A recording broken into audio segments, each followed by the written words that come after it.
નરેન્દ્રમાંથી જે વિવેકાનંદ થવાને વચ્ચેનો જે સંઘર્ષ છે ને એ વૈરાગ્ય સ્થિતિની વાત છે. એની અંદર અમેરિકાના લોકોએ ક્યારે આવું સાંભળ્યું જ નહોતું કે મારા વાલા ભાઈઓ અને બહેનો.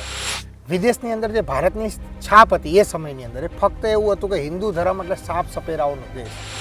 વિવેકાનંદના મૃત્યુ વિશે પણ કેટલી ચર્ચાઓ થઈ છે. તો બ્રહ્મચાર્યના હિસાબે અને મૃત્યુ આનો કોઈ સંબંધ ખરો? તમે જેના ગુલામ છો ને એ લોકો મને ગુરુ માને છે એટલે કહો ગર્વથી કહો હિન્દુ છે.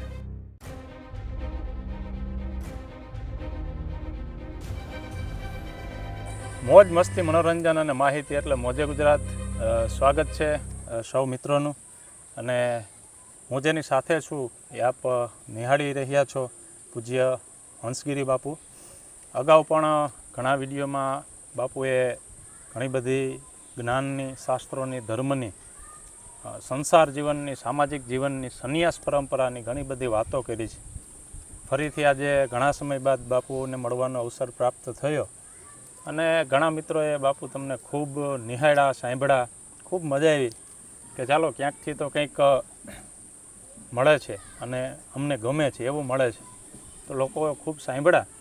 તો જે આપણા પાછળના વિડીયો હતા એમાં ક્યાંક ને ક્યાંક તમારી વાતોમાં, તમારા જીવનમાં આપણા પરમ પૂજ્ય પરમહંસ બાપુ અને સ્વામી વિવેકાનંદના જીવનની ઝલક, એની વાતો, એ બધી ઘટનાઓનું વિવરણ તમારી વાતોમાં હતું. તો એ પણ વચ્ચે વચ્ચે સાંભળ્યું. તો આજે ઈચ્છા એવી છે કે સ્વામી વિવેકાનંદના જીવન વિશે, પરમહંસના જીવન વિશે અને આ ધર્મ માટે એના કાર્યો વિશે અને આપણા જીવનમાં એના પ્રભાવ વિશે આ બધી વાતો સાંભળવાની ઈચ્છા થઈ.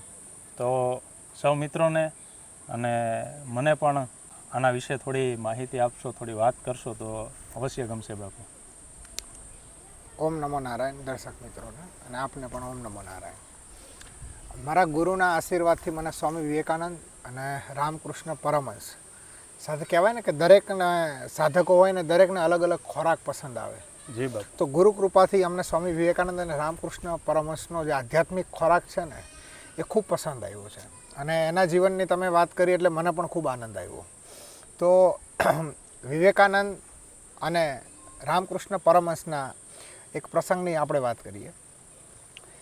એ સમયે વિવેકાનંદજી નહોતા, એટલે કે એમનો નરેન તરીકે ઓળખાતા. નરેન્દ્ર, બાળપણનું નામ. તો એ જિજ્ઞાસુ નરેન આપણે જેને આપણે વિવેકાનંદ કહીએ છીએ, એમની ઈશ્વર માટેની એવડી મોટી તીવ્રતા હતી. બરાબર છે કે અલગ અલગ સાધુઓ જોડે જતા ઈશ્વર પ્રાપ્તિ માટે અલગ અલગ સાધુઓ જોડે જતા અને એમનો એક જ પ્રશ્ન હતો, શું આપે ઈશ્વરને જોયા છે? અથવા પૂછે કે ઈશ્વર છે કે નહીં? ઓલા કે છે, તમે જોયા છે? ઓલા જવાબ આપે ના, એટલે વિવેકાનંદ ત્યાંથી સાંભળવા માટે પણ તૈયાર ન થાય ને તરત ત્યાંથી નીકળી જાય. આ રીતે અલગ અલગ સાધુઓ જોડે, કેમ કે એમની તીવ્રતા એટલી હતી આત્મજ્ઞાન માટેની અને ઈશ્વર વિશે જાણવા માટેની. એક ઘટના એવી કહીશ કે એની અંદર એક નદી હોય છે, નદીની અંદર પૂર આવેલું હોય છે ને વિવેકાનંદને એવો સમાચાર મળે છે કે સામેના કાંઠે એક સિદ્ધ મહાત્મા છે જેને ભક્તો એમ કહે છે કે એમને ખરેખર ઈશ્વર પ્રાપ્તિ કરેલી છે. તો વિવેકાનંદજી પૂર આવેલું હોય છે એ સાધુ પણ તણાતા હોય છે. વિવેકાનંદને એ પણ પોતાની તીવ્રતામાં ભાન નથી હોતું. એક જાતનું કહેવાય ને કે આધ્યાત્મિક પાગલપન છે. સાધુ તણાય છે એનું ભાન નથી. નહીં, એ સીધા નદીમાં કૂદે છે પ્રવાહમાં અને સાધુને પકડે છે. એટલે સાધુ ખુશ થાય છે કે મને બચાવી લીધો. પણ વિવેકાનંદજી સીધો પ્રશ્ન પૂછે છે, શું આપને ઈશ્વર છે? તો કે પહેલાં તો બચાવો, કે ઈશ્વર છે? તો કે હા. તમે જોયા છે કે ના? ફટ દઈને મૂકી દે. તો આગળના લોકો જઈને અમને પકડી લે છે અને બચાવી લે છે. આટલી તીવ્રતા, એટલે એક જાતનું આધ્યાત્મિક પાગલપન જેને આપણે કહી શકાય. ત્યારબાદ ધીમે ધીમે એમના કોલેજના સમયકાળની વાત આવે છે અને કોલેજના સમયકાળ પછી એ રામકૃષ્ણ પરમહંસ વિશે જાણે છે. હવે રામકૃષ્ણ પરમહંસ જ્યારે બંગાળના કલકત્તાના કાલી મંદિરની અંદર બિરાજમાન હતા તો એવું કહેતા, ત્યાંના એ વખતના લોકો એવું કહેતા કે તમારે જો સાક્ષાત ઈશ્વર જોવું હોય ને તો રામકૃષ્ણ પરમહંસને જોઈ લો એટલે તમને ખરેખર સાક્ષાત ઈશ્વરના દર્શન થઈ જશે. મહાકાળી સાથે વાતો કરતા એવું પણ કહેવાય છે. હા, એમને મહાકાળી માતા જોડે વાતો કરવાથી લઈને ભોગ ધરાવવાથી લઈને તમામ વસ્તુ, મતલબ મહાકાળી માતા એમને સાક્ષાત હતા. હવે થાય છે એવું કે જિજ્ઞાસુ નરેન, કે જેને આપણે વિવેકાનંદ કહીએ છીએ, એ જાય છે એમની પાસે. એમને તો દરેક જગ્યાએ જે પરમહંસ, પ્રશ્ન પરમહંસ. રામકૃષ્ણ પરમહંસ પાસે એમનો તો દરેક જગ્યાએ જે કોમન પ્રશ્ન હતો એ જ જઈને પૂછે છે કે શું તમે ઈશ્વર છે? તો કે હા. તો કે ઈશ્વર છે સત્ય, શું મને બતાવી શકશો? તો કે હા, હું જેમ તને જોઉં છું ને એમ હું ઈશ્વરને પણ જોઉં છું. તો કે મને બતાવી શકશો? ત્યારે આમની આજે બીજી મુલાકાત થાય છે ને એની અંદર એ પગ, ખાલી એક જ પગ રામકૃષ્ણ પરમહંસ એમની છાતી ઉપર મૂકે છે અને વિવેકાનંદજી 10 કલાક ધ્યાનની સમાધિની અવસ્થામાં જતા રહે છે. આટલા ઉર્જા લેવલથી પરિપક્વ સિદ્ધ મહાત્મા હતા રામકૃષ્ણ પરમહંસ. સમાધિમાંથી બહાર આવ્યા પછી 10 કલાક પછી વિવેકાનંદને પોતાને ગભરામણ થઈ જાય કે મારી જોડે ખરેખર થયું શું. પાછા વેલ એજ્યુકેટેડ, બહુ બધા ભણેલા હતા, એટલે તર્ક વિતર્ક એમના ઘણા બધા હતા. એ ઘટના બાદ 1 મહિના સુધી વિવેકાનંદ ઉપર એવી અસર રહી કે જમવા બેઠા હોય તો જમવાનું પણ એમને ભાન ન હોય. આ એક આધ્યાત્મિક ભાષામાં કહીએ તો એક શક્તિપાતનો વિષય છે. શક્તિપાતનો વિષય છે. અને રામકૃષ્ણ પરમહંસ વિશે એવું કહી શકાય કે એના જેવું નાનકડું બાળક કોઈ નહીં. હું કોઈ તુકારો શબ્દ, કોઈ દર્શક મિત્રોને લાગતું હોય તો એવું નથી, તુકારો શબ્દ નથી. નાનામાં નાનું બાળક, કેમ કે વિવેકાનંદજી છે ને એ મૂર્તિ પૂજામાં નહોતા માનતા. એ બ્રહ્મ સમાજથી પ્રભાવિત હતા અને મૂર્તિ પૂજામાં ન માનતા અને એવું કહેતા કે આ તો પાગલ છે રામકૃષ્ણ પરમહંસ.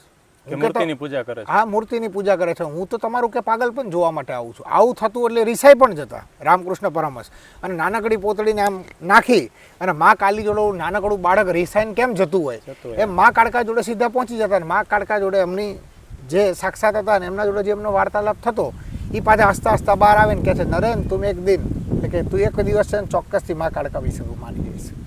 આવી અદ્ભુત રહસ્યમય ઘટનાઓ કહી શકો તમે, ચમત્કારિક ઘટનાઓ. આમ તો હું ચમત્કારમાં નથી, આધ્યાત્મિક વિષય છે, પણ ચમત્કારિક ઘટનાઓ એ બંને ગુરુ અને શિષ્ય વચ્ચેનો બહુ પવિત્ર સંવાદ.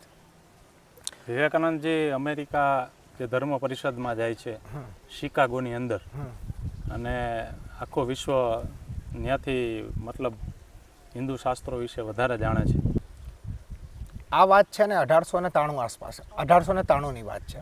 એ સમય એટલે આજથી 125 વર્ષ પહેલાંની જો વાત કરીએ તો એ સમયે જે ભારતની સ્થિતિ હતી ને, વિદેશની અંદર જે ભારતની છાપ હતી એ સમયની અંદર, એ ફક્ત એવું હતું કે હિન્દુ ધર્મ એટલે સાપ સપેરાઓનો દેશ. હિન્દુ ધર્મ અને ભારતની છાપ શું છે? સાપ સપેરાઓનો દેશ, કે જેને વિજ્ઞાન સાથે કોઈ લેવા દેવા જ કાંઈ નથી. પણ વિવેકાનંદ આપણા વેદાંત દર્શનને, એટલે કે આપણા ઉપનિષદને લઈ, પોતાના ગુરુને ઈશ્વરમાંની આશીર્વાદ લઈ અને શિકાગોની અંદર જાય છે. અને એમના વક્તવ્ય માટે એમની કોઈ તૈયારી પણ નથી, કેમ કે એમને ક્યારે મોટા સ્ટેજ ઉપર છે ને સ્પીચ પણ નથી આપી. તો એમનો ધીમે ધીમે 1-2 દિવસ પછી એમનો જ્યારે વારો આવે છે ને, એ વાક્ય આજે બધી જ નાની નાની શાળાઓમાં કે કોઈ નાની વક્તૃત્વ સ્પર્ધા હોય ને ત્યારે પણ બોલાય છે, my brother and sister, my American brother and sister, કેમ કે બાકી કરતા વિશેષ. અને હા, એની એ સંબોધનની અંદર અમેરિકાના લોકોએ ક્યારે આવું સાંભળ્યું જ નહોતું કે મારા વાલા ભાઈઓ અને બહેનો. કેમ કે જે પણ ધર્મગુરુ આવતા બીજા ધર્મના લોકો, એ બધાને 2 મિનિટ 3 મિનિટનો ટૂંકો સમય આપેલો હોય એટલે સીધો ટૂંકો સમય પૂરો થઈ જાય એટલે સીધી મુદ્દા ઉપરની વાત કરીને નીકળી જાય. હવે જેટલો સમય ફક્ત લોકોને બીજા ધર્મગુરુઓને બોલવા માટે આપ્યો હતો ને, એનાથી વધારે સમય તો ખાલી વિવેકાનંદજીના શબ્દોના જે ખાલી એને ઉદ્ઘોષણ કરે છે ને એના ઉપર ખાલી તાળીઓનો ગડગડાટ વાગે છે. અને ત્યારબાદ જે એમનું સંબોધન છે એ સંબોધનથી આખા અમેરિકાની અંદર એના એ વખતના જે ન્યૂઝપેપરોને ચાલતા વિવેકાનંદ છવાઈ જાય છે અને લોકો એને કહેવાય ને એના દર્શન માટે ગાંડાતુર થઈ જાય છે. એ પણ અમેરિકાના લોકો જે હિન્દુ ધર્મના પ્રતિનિધિ તરીકે જે વિવેકાનંદ જાય છે, જેને સાપ સપેરાઓનો દેશ સમજે છે, એક સ્પીચની અંદર આખી એમની વિચારધારા પલટાઈ જાય છે. અને આપણે જોઈએ કે એ જે વિવેકાનંદજી બોલે છે પણ એમની પાછળ જે મૂળ ઉર્જાનો જે પ્રવાહ છે ને, એમની જે વિલ પાવર છે ને આપણે આત્મબળ કહીએ, એ આત્મબળનો જે ઘેરાવો છે એના લીધે ત્યાંના લોકો હિન્દુ ધર્મ માટેની જે આખી માન્યતા હતી ને આખી માન્યતાને ઉલટપુલટ કરી નાખે છે, બદલી જાય છે. એવું કહી શકાય કે નિકોલા ટેસ્લા પણ, બરાબર, વિવેકાનંદના જીવન ચરિત્રમાં આવે છે કે નિકોલા ટેસ્લા પણ એમના સંબોધનને સાંભળવા માટે જતા, કેમ કે એટલી વૈજ્ઞાનિક તથ્ય સાથેને ઊંચી આધ્યાત્મિક વાતો વિવેકાનંદજીની હતી. ત્યારે વિવેકાનંદજી કહે છે કે અમુક લોકોને પોતાની જે કહેવાય ને રિસર્ચ સેન્ટરમાંથી 1 મિનિટનો પણ સમય નથી મળતો, એવા લોકો પણ જો મને સાંભળવા માટે આવતા હોય, બરાબર છે, તો એમને ખૂબ ધન્યવાદ છે. આવું એક નિકોલા ટેસ્લા માટે એમનું વાક્ય છે. અને નિકોલા ટેસ્લા ખુદ સ્વીકારે છે કે મેં જે કાંઈ જીવનની અંદર વૈજ્ઞાનિક તરીકે શોધ થઈને એમાં હું જે આગળ વધ્યો એની અંદર મને વિવેકાનંદજીનું આધ્યાત્મિક જ્ઞાન ખૂબ જ કામમાં લાગ્યું. આવા હતા આપણા સ્વામી વિવેકાનંદ. અદ્ભુત વાત કરી બાપુ. એક એવું પણ વાંચવામાં આવે છે વિવેકાનંદના મૃત્યુ વિશે પણ કેટલી ચર્ચાઓ થઈ છે. તો બ્રહ્મચાર્યના હિસાબે અને મૃત્યુ આનો કોઈ સંબંધ ખરો? હવે એમાં ચોક્કસપણે ન કહી શકાય, પણ હું એક મારી વ્યક્તિગત સ્વતંત્રતાથી જો વાત કરું ને, તો આવા જે યુગ પુરુષો હોય છે અને જે સંસારની અંદર કામ કરવાનું હોય છે ને, એ કર્યા પછી એ પોતાનું બ્રહ્મરગ્ન ખોલી, એમને ઘણી બધી બીમારીઓ પણ હતી જેને આપણે કહેવાય ને કે ઈચ્છા મૃત્યુ, કે પોતાના શરીરનું કે બસ હવે મારા રામકૃષ્ણ પરમહંસ કે મારો ઈશ્વર કે મા કાળકા મને હવે બોલાવી રહી છે અને મારો જવાનો સમય આવી ગયો છે. અને એ વખતે એમના જે સાથીદારોને જે લોકો હતા ને, એ લોકોને એમને કીધું હતું કે હું હવે આટલા દિવસની અંદર નિર્માણ પામી જઈશ, મારું જે કાર્ય હતું એ પૂર્ણ થઈ ગયું છે, હું બધામાંથી નિવૃત્તિ લઈ લઉં છું. જે સંસ્થા ચલાવતા એ સંસ્થામાં પણ બધી સાઇન કરીને એમને નિવૃત્તિ લઈ લીધી. વિવેકાનંદજીએ જે સૂત્ર આપ્યું કે ઉઠો જાગો અને ધ્યેય પ્રાપ્તિ સુધી મંડ્યા રહો, તો મતલબ એનું જીવન વધારે ધાર્મિક અને ધર્મને લગતા પ્રવચનો હતા, પણ આધુનિક સમાજના ઘડતર માટેની કોઈ કાર્ય હતું કે માત્ર ધાર્મિક જીવનની કેવી રીતના એને મૂલવી શકો? હવે આપણે જ્યારે આ સૂત્રને લઈએ, તમે ખૂબ સરસ સૂત્રથી યાદ અપાવ્યું કે ઉઠો જાગો અને ધ્યેય પ્રાપ્તિ સુધી મંડ્યા રહો. એ વાત છે મુક્તિની, જેને આપણે મોક્ષ કહીએ છીએ, કે ઉઠો જાગો અને ધ્યેય પ્રાપ્તિ સુધી મંડ્યા રહો. હકીકતમાં એનો આધ્યાત્મિક અર્થ છે. આ એક ઉપનિષદનું વાક્ય છે જે વિવેકાનંદજીએ કીધું છે. અચ્છા. હા, લોકો બીજા અર્થમાં લે છે, પણ એ બી સારી બાબત છે. હા, કે લક્ષ્ય માટે મહેનત કરો. આ લક્ષ્ય માટે મહેનત કરો તો બી સારી બાબત છે. બીજું કે વિવેકાનંદજી જ્યારે દક્ષિણ ભારતના આખા ભારતનો પ્રવાસ કર્યા પછી જ્યારે એ ચિંતન મનન કરે છે, ત્યારે છેલ્લા વિચારની અંદર નક્કી કરે છે કે મારી ભારત ભૂમિને આધ્યાત્મ તો આપણે આપીએ, એની ના નથી, પણ એની પહેલાં છે ને રોટી, કપડાં અને મકાનની જરૂરિયાત છે. અને મારી પાસે હકીકતમાં કાંઈ છે નહીં, મારી પાસે ફક્ત જ્ઞાન છે, અને મારે આ જ્ઞાનનો પ્રચાર કરી આજની ભારતની સ્ત્રીઓ બરાબર ધંધા રોજગાર સાથે આગળ વધે, સ્વતંત્ર બને, શિક્ષિત બને. કેમ કે વિવેકાનંદના વિચાર હતા કે શિક્ષિત મા બાપના ઘરે જ પુણ્યશાળી આત્માઓનો કે જીવાત્માઓનો જન્મ થાય છે. તો એમને એના માટેની સંસ્થાઓ ચલાવી. અને એવું નથી કે એમને ફક્ત ભારતના ગરીબો કે દરિદ્ર નારાયણ, એમનું સૂત્ર હતું દરિદ્ર નારાયણનું કલ્યાણ, તો એમને ફક્ત ભારતના ગરીબો માટે એવું કર્યું છે એવું નથી. એ જ્યારે અમેરિકા કે લંડનમાં હતા તો ત્યાં પણ જે આવી પરિસ્થિતિ આવતી પણ ત્યાં પણ એ મદદરૂપ થતા. એમનું મૂળ સૂત્ર હતું દરિદ્ર નારાયણનું કલ્યાણ. બીજું કે એ જ્યારે પહેલી ધર્મ પરિષદ પતાવીને જ્યારે પાછા આવે છે ને ભારતની અંદર, ત્યારે એમનું જોરદાર વાક્ય હતું કે વખતે આપણો ભારત દેશ છે ને અંગ્રેજોનો ગુલામ હતો, ત્યારે કહે છે કે તમે જેના ગુલામ છો ને એ લોકો મને ગુરુ માને છે, એટલે કહો ગર્વથી કહો હમ હિન્દુ છે. ગર્વ છે કહો હમ હિન્દુ હે. તો વિવેકાનંદજીએ તો બાપુ એના જીવનકાળમાં સનાતન ધર્મના પ્રચાર માટે બેસ્ટ કામ કર્યું, એ આપણે તમારી વાત ઉપરથી ફલિત થાય. પણ અત્યારે તો આપણે શું છે કે સનાતન છે વિવિધ સંપ્રદાયોમાંથી વહેંચાયેલો ધર્મ કહી શકાય એવી હાલત છે. બરાબર. અત્યારે વિવેકાનંદની તમે વાત કરો તો અત્યારે કદાચ માની લો કે કોઈ મિત્રો અત્યારે નિહાળતા હશે તો એ પણ એ સંપ્રદાયના ચશ્માથી જોશે. એ પણ હવે હકીકત છે કે વિવેકાનંદજીએ સનાતન માટે કામ કર્યું હતું, હિન્દુ ધર્મ માટે. તો હિન્દુ ધર્મની શોભા એ આપણા સંપ્રદાયો છે, પણ ઘણી વખત જે પોતપોતાનો સંપ્રદાય હોય એનાથી ઉપર ત્યાં સુધી જઈ શકતા નથી. હવે વિવેકાનંદજીનું જે સંપ્રદાય માટેની વાત છે ને, આપણી જે જિજ્ઞાસા છે પ્રમાણે, તો વિવેકાનંદજીની સંપ્રદાય ઉપર એવું કહેવું હતું એમનું કે સંપ્રદાયો છે ને હિન્દુ ધર્મની શોભા છે. આજની ભાષામાં કહીએ તો કે મલ્ટિપલ ચોઇસ છે. આધ્યાત્મમાં આગળ વધવા માટે મલ્ટિપલ ચોઇસ છે. એટલે કે સંપ્રદાયો સીડીઓ છે. અને જેટલી એ એટલે સુધી કહેતા કે હજી વધારે જેટલા સંપ્રદાયો વધે ને એ ખરેખર હિતની અંદર છે. પણ એમનું એક વાક્ય પણ હતું કે તમે કોઈ પણ સંપ્રદાયની અંદર જોડાઓ, પણ સંપ્રદાય પૂરતા સીમિત ના રહો, એનાથી પણ ઉપર ઉઠી અને મુક્ત બનો. આ એમની વિચારધારા હતી. તમે જે વાત કરી એની અંદર જ આગળ વાત કરીએ કે વિવેકાનંદજી જે રાષ્ટ્રવાદની વાત કરે છે ને, એ રાષ્ટ્રવાદ એટલે સાર્વભૌમિકતાની વાત કરે છે. કેમ કે વિવેકાનંદ એટલે સમગ્ર, જેમ આપણે કહીએ ને કે સર્વભવંતુ સુખીનામ, એટલે કે વિશ્વનું કલ્યાણ હો. એટલે એમનો જે રાષ્ટ્રવાદ છે ને એની કોઈ બાઉન્ડ્રી નથી. જગતમાં જે પણ જીવ છે એના કલ્યાણ અર્થે. અને એને આપણે કોઈ એક કહેવાય ને કે એક પિંજરાની અંદર કે એક વાડાની અંદર સીમિત કરીએ ને, એ ક્યારેય ન કરવું. કેમ કે એમને જે વેદાંત દર્શનને અસલ સનાતનને જે આપ્યો હતો ને, બરાબર છે, સમગ્ર જીવ ઉપર એક જ અર્થની અંદર લાગુ પડે.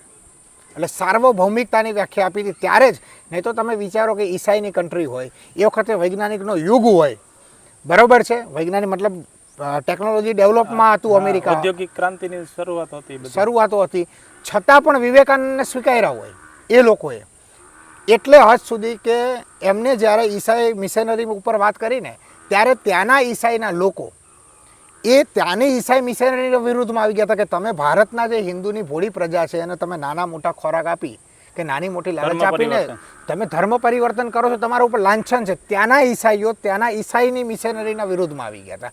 આ સુધી વિવેકાનંદે પ્રચાર કર્યો હતો. એટલા હદ સુધી પ્રભાવિત થયા કે જે ધર્મ પરિવર્તનનું કાર્ય કરતા એની વિરુદ્ધમાં એના જ લોકો ગયા કે આવા મહાન જ્યાં જ્ઞાની હોય, આવા સંતો હોય, ત્યાં આ કાર્ય ન કરવું જોઈએ. આ સિદ્ધિ એક કહી શકાય ને, સિદ્ધિ.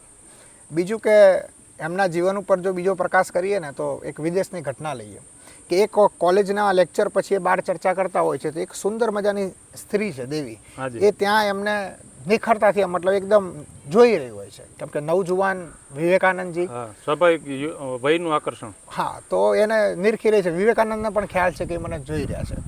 પછી એ જાય છે વિવેકાનંદ, બધું પતે એટલે એના જોડે પાસે જાય છે અને એ દીકરી કહે છે કે બોલો આપને શું પ્રશ્ન છે એમ. તો ઓલી કહે છે કે મારે તમારા જેવો પુત્ર જોઈએ છે, બરાબર છે, તમે મારી સાથે લગ્ન કરી લો કે તમારા જેવો જ્ઞાની મને પુત્ર મળે, પુત્ર પ્રાપ્તિ થાય. તો વિવેકાનંદજી કહે છે એમાં લગ્ન કરવાની શું જરૂર છે? તો કે કઈ રીતે પોસિબલ બને? તો કે તમે આજથી મારી માં છો અને હું આજથી તમારો દીકરો છું, તમે આજે મને સ્વીકાર. અદ્ભુત વ્યક્તિત્વ, એટલે જ તો આજે આપણે એને યાદ કરવા પડે. પણ બહુ નાની વય અને અત્યારે પણ એના વિચારોથી એટલા પ્રભાવ મળે છે, યુવાનોને પ્રેરણા મળે, આવું એક વ્યક્તિત્વ હતું. બહુ નાની વયે અવસાન થયું એનું. અને બીજું કે બાપુ વિવેકાનંદજીના જીવન અને રાષ્ટ્રવાદની તમે જે વાત કરી, તો અત્યારે એના એ વિચારોને લઈને અત્યારે આપણે રાષ્ટ્રવાદ ઉપર તમે ઘણી ચર્ચાઓ કરતા હોય, તો એના વિશે તમે શું કહેવા માગો કે એના જીવનનો કેટલો પ્રભાવથી અત્યારે રાષ્ટ્રવાદના વિચારને વેગ મળે, એના માટે શું કહી શકાય?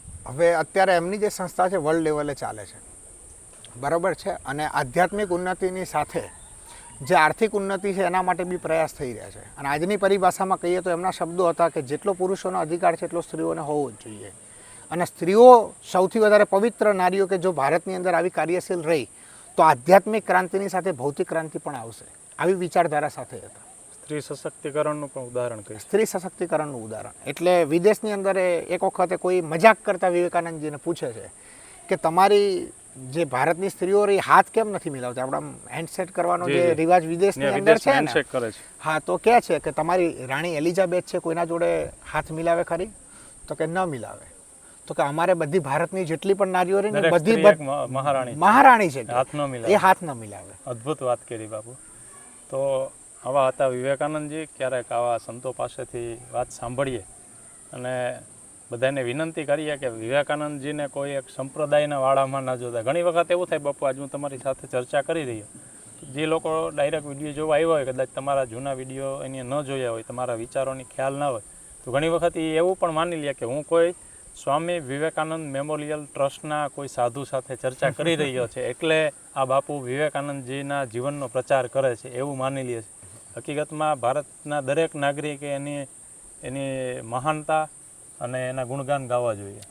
આજે આપણે ભારતનો યુવા દિવસ એમના નામે જ ઉજવાય છે, 12 જાન્યુઆરીએ. બરાબર, બહુ ગૌરવશાળી વિષય છે. અને રામકૃષ્ણ પરમહંસની જો વાત કરીએ એમના ગુરુની, જી, તો રામકૃષ્ણ પરમહંસને કેન્સર હોય છે.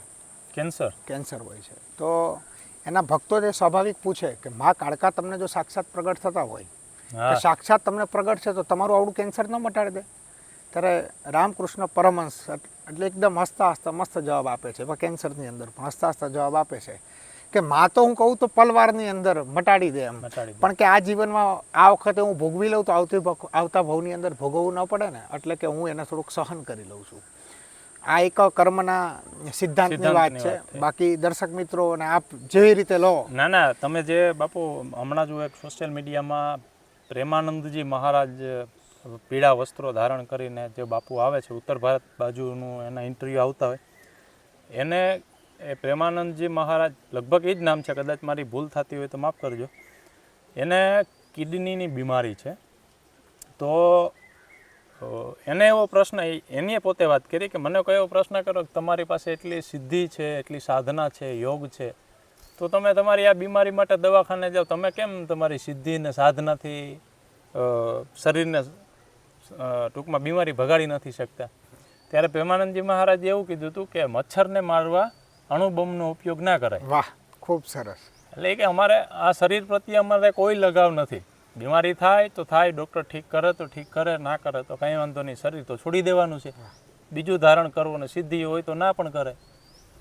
તો એ મસ્ત વાત કરી હતી જે તમે કીધું એ પ્રમાણે કે ભાઈ નાની એવી શરીરની બીમારીમાં અમારા માટે કોઈ મહત્વ નથી, એમાં અમે અમારી સિદ્ધિઓ વાપરશું નહીં. તો આ સિદ્ધિઓ કેના માટે વાપરવામાં આવે છે બા? હવે એ જે કાંઈ ઉર્જા હોય છે ને જગત માટે જ વપરાય છે.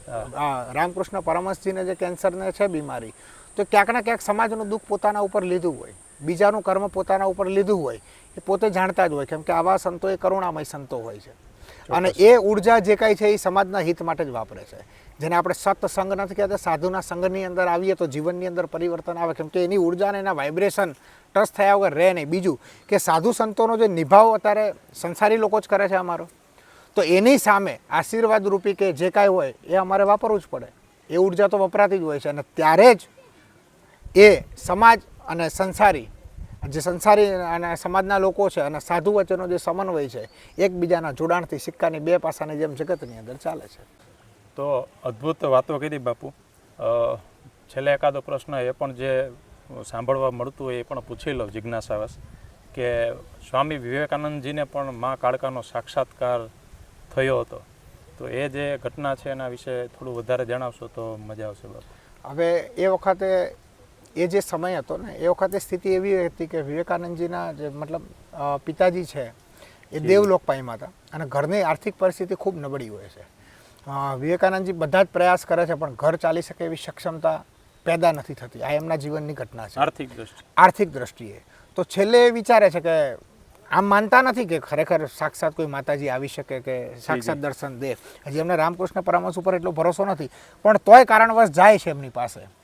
એક બાળક એના પિતા પાસે જાય છે, ગુરુ પાસે, અને કહે છે કે તમે મા કાળકાને કોને મારા આ ઘરની આર્થિક પરિસ્થિતિમાં તકલીફો છે તો એનું સમાધાન આપી દે. એટલે રામકૃષ્ણ પરમહંસ કહે છે હું મા કાળકા જોડે એવું કંઈ માગું નહીં, તો એક કામ કર ને, મારે શું કામ કહેવું છે, તું ડાયરેક્ટ જઈને કહી દે ને. એટલે વિવેકાનંદ થોડુંક એને સિરિયસ નથી લેતા, પણ જે તકલીફની અંદર હોય છે એટલે એ સીધા મંદિરની અંદર પ્રવેશ કરે છે. મંદિરની અંદર જેવા પ્રવેશ કરે એટલે મા કાળકા સાક્ષાત પ્રગટ થાય છે. એટલે વિવેકાનંદજી સાક્ષાત પ્રકૃતિ દેવી તત્વ સાક્ષાતમાં જગદંબા હાજર સાક્ષાત પ્રગટ વિવેકાનંદજીને પરમહંસના આશીર્વાદના લીધે, ગુરુના આશીર્વાદથી, તો ગુરુના આશીર્વાદથી એ સાક્ષાત પ્રગટ થાય છે. એટલે વિવેકાનંદજી પોતાનું જે માગવાન છે ને ભૂલી જાય છે ને સીધા બે હાથ જોડે છે ને એમનામાંથી કહેવાય ને કે જેને સ્પૂર્ણા થાય, સ્પૂર્ણા ઈશ્વર વાણી કે ઈશ્વરની કૃપા, ગુરુની કૃપા જે થાય એ સ્પૂર્ણા થાય છે. અને સ્પૂર્ણામાં ખાલી એટલું જ કહે છે કે હે માં મને ભક્તિ અને વૈરાગ્ય આપજે.